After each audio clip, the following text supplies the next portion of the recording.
South Asia इन contemporary world. Basically इस chapter में हम लोग पढ़ेंगे कि South Asia south Asian countries की पॉलिटिक्स के बारे में मेनली। कि साउथ एशियन कंट्रीज़ हैं।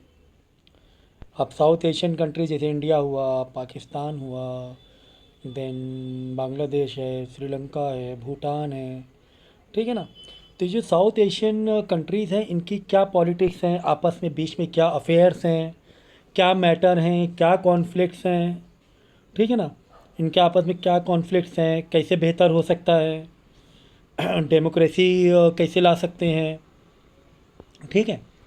तो धीरे धीरे किस तरीके से इन लोगों को फ्रीडम मिला ब्रिटिश कॉलोनी से, कैसे रिपब्लिक बनते गए, फ्रीडम मिलने के बाद किस तरह democracy government I one by one. और आपस में जो ये जो कंट्रीज़ हैं इनके आपस में क्या रिलेशंस हैं, पॉलिटिकल क्या रिलेशन है, डिप्लोमेटिक क्या रिलेशन है, मिलिट्री क्या रिलेशन है। ठीक है ना। तो ये सारी चीज़ें हम लोग इस चैप्टर में पढ़ेंगे। क्योंकि इंडिया के अगर नेबर की बात करें तो नेपाल, बांग्लादेश, पाकिस्तान, श्रीलंका। ठीक है।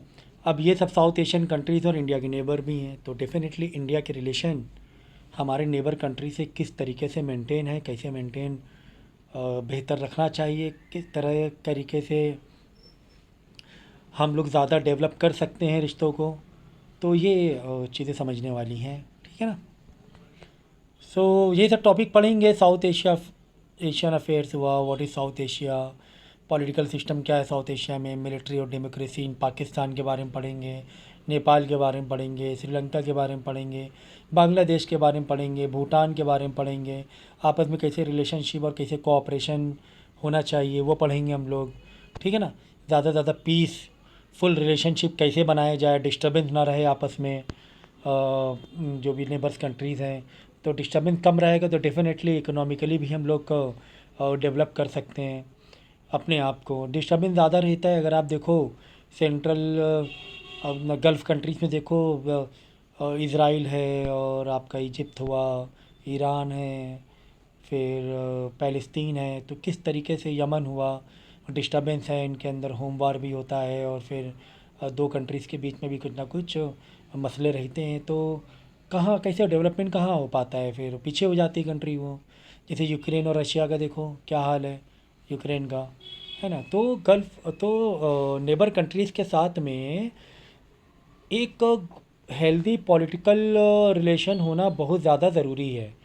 ठीक है। टू इम्प्रूव डेवलपमेंट और इकोनॉमिकली अगर बढ़ना है, आगे ग्रोथ करना है कंट्री को, तो ये ज़रूरी होता है। तो जब साउथ एशिया में इंडिपेंडेंस जो मिली थी ये अराउंड 45 से 46, 47, 50, कुछ को 60s के बाद में मिली और 60s तक में इसे मिली है फ्रीडम। इंडिपेंडेंट होते चले गए क्योंकि यहाँ पर ब्रिटिश की कॉलोनीज थी, ब्रिटिश रूल था। ठीक है। तो ऑल दिस तो अब डेफिनेटली जब इंडिपेंडेंट हुए, तो इंडिपेंडेंट जब हुए तो उस टाइम तो काफ़ी एक्सप्लॉयटेशन हो चुका था इन कंट्रीज़ का। तो अंडर डेवलप ये कंट्रीज़ थे। यहाँ पर साउथ एशिया कंट्रीज़ में लिटरेसी, डिसीज़, पॉवर्टी, अनएम्प्लॉयमेंट बहुत था। ठीक है ना। तो ये सब ऐसे ही छोड़ के सब चले गए थे कॉलोनीज ब्रिटिश।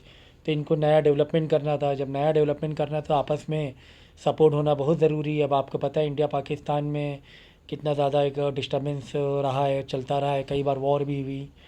तो ये एक ज़रूरी है कि साउथ एशियन कंट्रीज़ में जहाँ पर अच्छी खासी पॉपुलेशन, अगर आप देखोगे 145 करोड़, तब के हिसाब तो कम से कम 180 करोड़ हो गई पॉपुलेशन सिर्फ इसी इसमें लगभग 18%, 18 क्या 25, 20, हाँ 20% तो पॉपुलेशन सिर्फ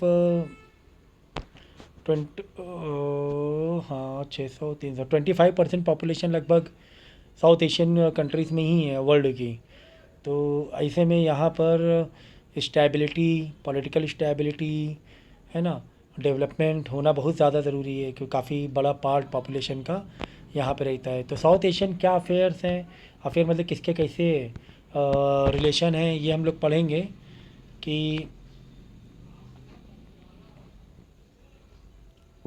south Asia is a region many contrast many different culture religion, अलग अलग रिलीजन के लोग रहते हैं यहाँ पर, अलग अलग कल्चर के लोग यहाँ रहते हैं।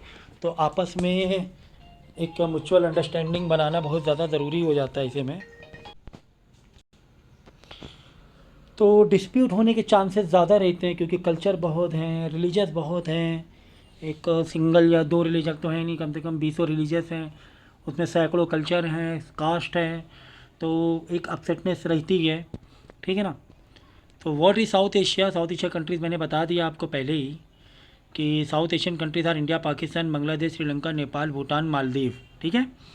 There is a considerable scope of mutual cooperation in the region. The South Asian Summit has held in Dhaka in 1985. It was there that the South, फिर इन लोग में एक ऑर्गेनाइजेशन बना, South Asian Association of Regional Cooperation. इसमें इस group में या इस ऑर्गेनाइजेशन का मेन मकसद यही कि आपस में पीसफुल रिलेशन रहे, ट्रेड रिलेशन बहुत अच्छा हो, बिजनेस रिलेशन बहुत अच्छा हो, ये मेन है बिज़नेस का, और पीसफुल रिलेशन होना बहुत ज़रूरी है। तो ये सार्क ऑर्गेनाइजेशन 1985 ढाका में मेन पहला ये हुआ था इसकी मीटिंग। तो South Asia is a region include country like south of Himalayas and surrounded by Indian Ocean, Arabian Sea, Bay of Bengal. तो इस तरीके से रीजन है यहाँ पर, और बिज़नेस का बहुत बड़ा स्कोप है, ठीक है, कि साउथ एशिया से अफ्रीका में अच्छा बिज़नेस कर सकते हैं, यूरोप में अच्छा बिज़नेस कर सकते हैं अगर आपस में कोऑपरेशन रहे। तो ये अपने, क्योंकि यूरोप तो पहले डेवलप हो चुका था, इधर चाइना डेवलप हो चुका है, उधर अमेरिका डेवलप हो चुका है, साउथ एशिया का डेवलप अभी भी डेवलपिंग में है, फुल्ली डेवलप नहीं है, ठीक है ना। तो क्या पॉलिटिकल सिस्टम है इंडिया एंड श्रीलंका, देखो दिया हुआ अलग अलग कंट्री का अलग अलग पॉलिटिकल सिस्टम क्या है। There is a little doubt, ये वाला देखो इंडिया एंड श्रीलंका का। There is a little doubt that the India and Sri Lanka have been able to keep the democratic system intact despite a general decline in the quality of administration. Casteism and hold of black money in election are regarded as the great threat to Indian democracy.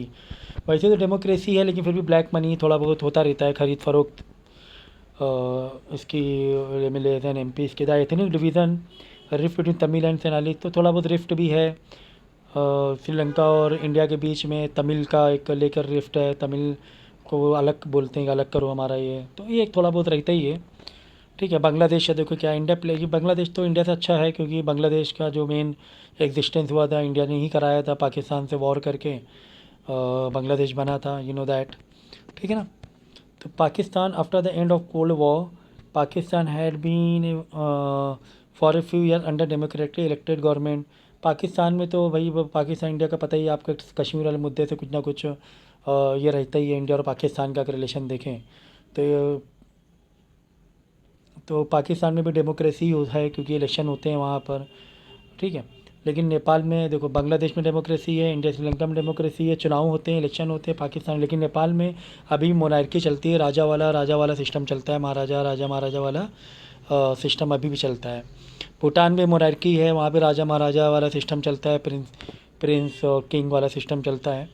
Maldives तो एक island है India के इधर waste के में, south west में, तो ये भी एक रिपब्लिक बना दिया गया था। तो यहाँ पर लेकिन ये है कि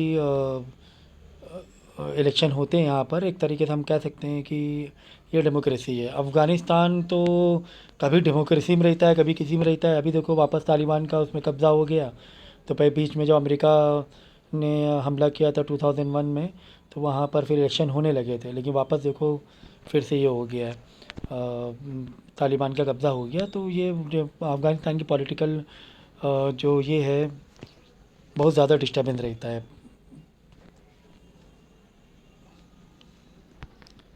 ठीक है। तो यहाँ पे यही दिया हुआ है सारी चीज़ें, मिलिट्री और डेमोक्रेसी इन पाकिस्तान। पाकिस्तान में डेमोक्रेसी भी होती है, कभी कभी मिलिट्री लोग हैं ना टेक ओवर कर लेते हैं हटा कर, जैसे कि 1999 में परवेज़ मुशर्रफ ने किया था प्रेसिडेंशियल रूल, हटा कर प्राइम मिनिस्टर हटा कर सबको बंद करके और खुद है ना एक मिलिट्री रूल लगा दिया था। ये पाकिस्तान में अक्सर होता रहता है। परवेज़ मुशर्रफ को देखो लिखा हुआ डिक्टोरियल रिजाइन। फिर 2008 में जब वो लोगों ने जब विद्रोह करना शुरू किया तो 2008 में जनरल इलेक्शन हुए, 8 साल 9 साल मिलिट्री रूल था।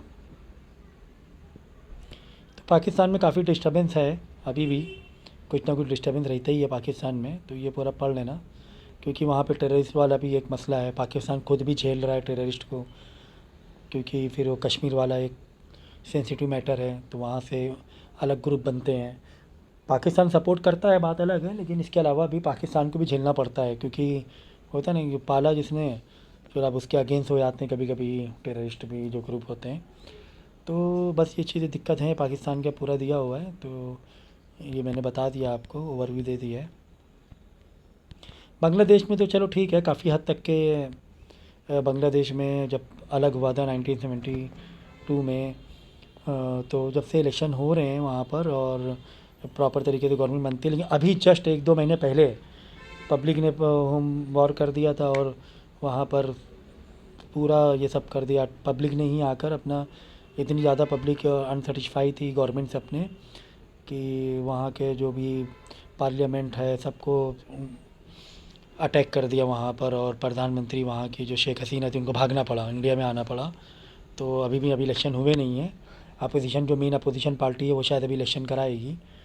तो ये एक अभी जाके इनस्टेबिलिटी हुई है। तो बांग्लादेश में उतनी ज़्यादा इनस्टेबिलिटी नहीं थी, हाँ थोड़ा बहुत बीच में मुजीबुर रहमान को असैसिनेट किया गया था, तो लेकिन फिर भी काफ़ी हद तक के पाकिस्तान के कंपेयर में तो काफ़ी हद तक के ठीक है।